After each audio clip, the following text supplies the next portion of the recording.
সবাইকে স্বাগতম জানাচ্ছি বাংলাদেশ লোক ও কারুশিল্প ফাউন্ডেশন অর্থাৎ সোনারগাঁ জাদুঘর থেকে। এই পাশে হলো টিকিট কাউন্টার। টিকিটের মূল্য 50 টাকা। আমি এখন একটি টিকিট নিচ্ছি। টিকিটটা দেখতে এরকম, টিকিট চেক করা হচ্ছে। তো আমি টিকিট চেক করে ভিতরে প্রবেশ করছি। ভিতরে প্রবেশ করে হাতের বাম পাশে আপনারা দেখতে পাবেন দৃষ্টিনন্দন একটি ভবন। এটি হলো বড় সর্দার বাড়ি। এদিক দিয়ে প্রবেশ করতে হয় এবং টিকিটের মূল্য 100 টাকা। আজ আমি সর্দার বাড়ির ভিতরে যাব না। আমার চ্যানেলে এই সর্দার বাড়ি নিয়ে একটি ভিডিও আছে, আমি আই বাটনে তার লিঙ্ক দিয়ে দিব। আপনারা এই সর্দার বাড়ির ভিডিও দেখেন, ভিতরের দৃশ্য অনেক সুন্দর। বাঙালি সংস্কৃতি সমৃদ্ধ করার পেছনে নীরব অথচ সবচেয়ে মূল্যবান অবদানটি গ্রামীণ অবহেলিত নিরক্ষর মাটি ও মানুষের লোক ও কারুশিল্পের। লোক ও কারুশিল্পের গৌরবময় দিক নতুন প্রজন্মের কাছে তুলে ধরতে 1975 সালে 12ই মার্চ শিল্পাচার্য জয়নুল আবেদিন প্রতিষ্ঠা করেন লোক ও কারুশিল্প ফাউন্ডেশন, যা আমরা সোনারগাঁ জাদুঘর নামেই বেশি চিনি। এখানে হলো শিল্পাচার্য জয়নুল আবেদিনের ভাস্কর্য। ওনার জন্ম তারিখ এবং মৃত্যু সন এখানে লেখা আছে। আর ওই পাশে যে ভবন, ওটা হলো প্রশাসনিক ভবন, আর এটা হলো জাদুঘর। এই জাদুঘরে প্রবেশ করতে কোনো টাকা লাগে না। 50 টাকার টিকিট দিয়ে এই জাদুঘরে প্রবেশ করা যায়। সেখানে অনেক কিছু আছে। এক নজর জাদুঘরের ভিতরটা আমি দেখে নিচ্ছি। গ্রাম বাংলার লোকজ সংস্কৃতি এবং হস্তশিল্প এবং ব্যবহার্য জিনিসপত্র এখানে তুলে ধরা হয়েছে। এটা হলো নিচতলা। এখানে কাঠের উপরে খোদাই করে বিভিন্ন ডিজাইন করা যে দরজা, সেই নকশা এবং ব্যবহার্য অনেক জিনিসপত্র দেখলাম। এখন আমি চলে যাচ্ছি দ্বিতীয় তলায়। দ্বিতীয় তলায় উঠতেই সিঁড়িতে এভাবে নকশিকাঁথা ওয়ালমেট হিসেবে লাগানো হয়েছে। দ্বিতীয় তলার গ্যালারিগুলিতে রয়েছে আদিবাসী জীবনভিত্তিক নিদর্শন, লোকজীবনের পরিবেশ, নকশিকাঁথা, পোড়ামাটি ও কাঠের নিদর্শন, বিভিন্ন পুতুল, মাটির তৈরি বিভিন্ন প্রাণীর ভাস্কর্য,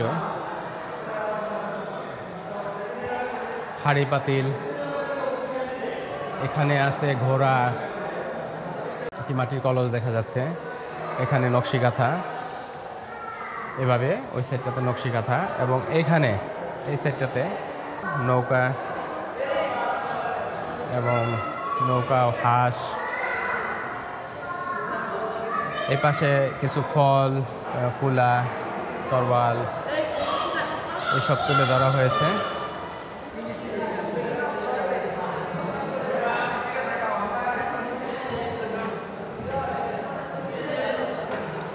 এখন আমি চলে যাচ্ছি তৃতীয় তলায়।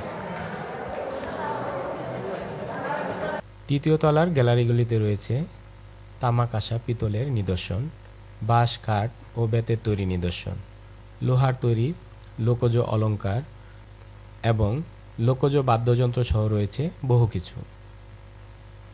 তাজমহল এবং বালতি নকশা করা এবং বাঁশের তৈরি একটি ডোলা দেখা যাচ্ছে।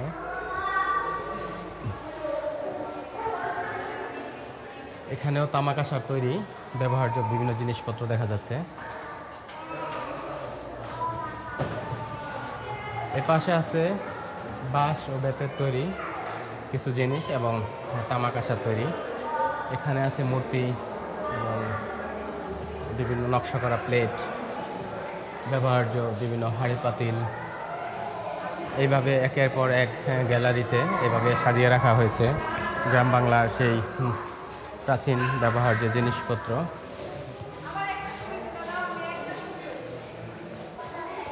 এখানে প্রাচীন আমলে ব্যবহার্য গলা এবং কানে ব্যবহার করা কিছু অলংকার দেখা যাচ্ছে এখানে।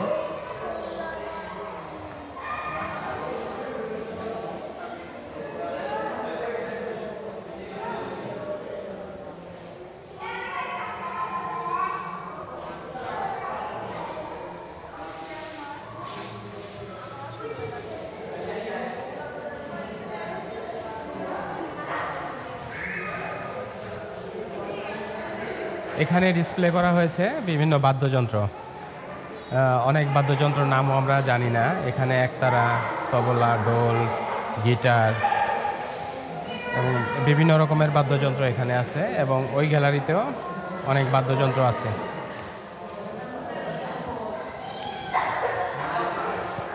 এই ছিল জাদুঘরের ভিতরটা। তো আমি ভিতরটা খুব দ্রুত দেখে নিলাম। জাদুঘর ভবন থেকে আমি বেরিয়ে আসলাম। এখন বেরিয়ে এসে হাতের ডান পাশে এদিক দিয়ে চলে যাব। সোনারগাঁ জাদুঘরের আয়তন বেশ বড়।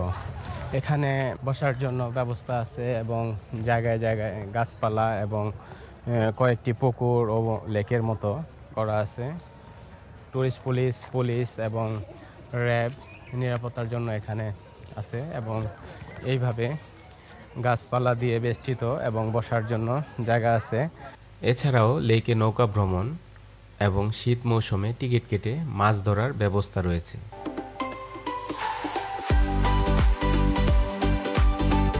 ওই পাশে একটি বাঁশের সাঁকো এবং বাঁশের পোল এবং এখানে একটি পাকা ব্রিজ আছে এই খালটি পার হওয়ার জন্য।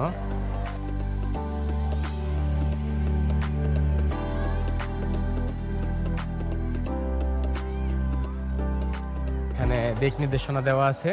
জাদুঘর ভবন, ওয়াশরুম, পুতুল নাচ, বিশ্রাম চত্বর, মেলা মাঠ এবং কারুপণ্য চত্বর, এইভাবে নির্দেশনা দেওয়া আছে কোন দিকে যেতে হবে। দর্শনার্থীরা এখানে আসলে এই নির্দেশনা দেখে তারা যেতে পারবে। আর এটা হলো লাইব্রেরি শুক্রবারে বন্ধ থাকে। লাইব্রেরির পাশে এখানে একটি দোকান আছে, মাছরাঙা খাবার ঘর। আর এই সাইডটাতে ষাঁড় লড়াই করছে, সেই ভাস্কর্য এখানে তুলে ধরা হয়েছে।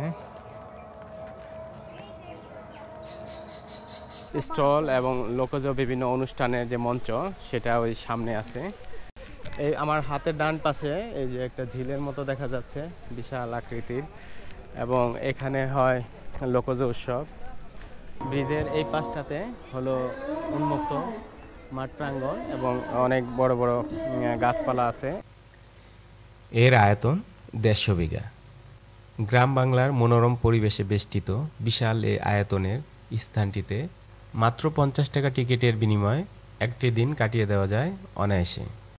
পরিবার পরিজন নিয়ে বেড়াতে আসার জন্য এটি হতে পারে একটি আদর্শ স্থান। রাজধানী ঢাকা থেকে 24 কিলোমিটার দূরে নারায়ণগঞ্জ জেলার সোনারগাঁ উপজেলায় অবস্থিত বাংলাদেশ লোক ও কারুশিল্প ফাউন্ডেশন অর্থাৎ সোনারগাঁ জাদুঘর। এবার জেনে নেওয়া যাক কিভাবে আসবেন। ঢাকার গুলিস্তান থেকে বাসযোগে প্রথমে মোগরাপাড়া বাস স্ট্যান্ড, এরপর সিএনজি বা রিকশায় করে সোনারগাঁ জাদুঘর। মেঘনা নদীপথে যারা সোনারগাঁ জাদুঘরে আসতে চান তারা প্রথমে সোনারগাঁ বোদ্দারবাজার লঞ্চঘাট আসবেন, তারপর রিকশা বা সিএনজিতে করে সোনারগাঁ জাদুঘর। আর যারা নারায়ণগঞ্জ সদর থেকে আসতে চান তারা বাদন পরিবহনের বাসে করে আসতে পারেন। বাদন পরিবহনের বাসের টিকিট কাউন্টার নারায়ণগঞ্জ লঞ্চ টার্মিনালের পাশে। জনপ্রতি 60 টাকা ভাড়াতে আপনারা চলে আসতে পারবেন সোনারগাঁ জাদুঘরে। বাস ওই রাস্তা দিয়ে এসে এখানে নামাই দিবে।